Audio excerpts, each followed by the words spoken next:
Hello guys, എല്ലാവർക്കും ജയ്സ് gaming സോണിൻ്റെ മറ്റൊരു വീഡിയോയിലേക്ക് സ്വാഗതം. ഇന്ന് നമുക്ക് AC മിലാൻ്റെ പാക്ക് ഒന്ന് ഓപ്പൺ ചെയ്ത് നോക്കാം. അറൗണ്ട് 4000 കോയിൻ്റെ അടുത്തുണ്ട്. ആരെങ്കിലും കിട്ടുമെന്ന് നോക്കി നോക്കാം. നേരത്തെ സ്പിൻ ചെയ്തിട്ടുണ്ട്, അതിനകത്തൊന്നും കിട്ടിയില്ല. ഈ പ്രാവശ്യമെങ്കിലും ആരെങ്കിലും കിട്ടുമെന്ന് നോക്കി നോക്കാം. സ്ലോട്ടില്ല, ഇത് പോട്ടെ. ഒരു 50 സ്ലോട്ട് എടുത്തിട്ട് ഫസ്റ്റ് സ്പിൻ ആരെങ്കിലും കിട്ടുമെന്ന് നോക്കാം. ആരെങ്കിലും കിട്ടിയാൽ ഭാഗ്യം. ഫസ്റ്റ് സ്പിൻ ആരുമില്ല, ഫുള്ള് പൈസ 900 പോയി കിട്ടി. ഇനി അടുത്ത സ്പിന്നൊന്നും കൂടി ചെയ്ത് നോക്കാം. ആരെങ്കിലും കിട്ടിയ ഭാഗ്യം. സെക്കൻഡ് 900, ആരെങ്കിലും കിട്ടിയ ഭാഗ്യം. Black animation.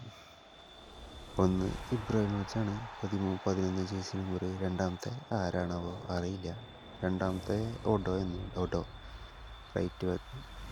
അങ്ങനെ ആദ്യമായിട്ട് ഈ അക്കൗണ്ടിൽ ഒരു ബ്ലാക്ക് അനിമേഷൻ അടിച്ചു. അതും സ്ലാട്ടൻ്റെ ബാക്കിലാണ് അടിച്ചത്. ഗൈസ്, നിങ്ങൾക്ക് എപ്പിക്കിനെ കിട്ടി, ആരെ കിട്ടിയെന്ന് വെച്ചാൽ കമൻറ്റ് ചെയ്യുക. അപ്പോൾ എല്ലാവർക്കും അടുത്ത വീഡിയോ കാണാം. ബൈ.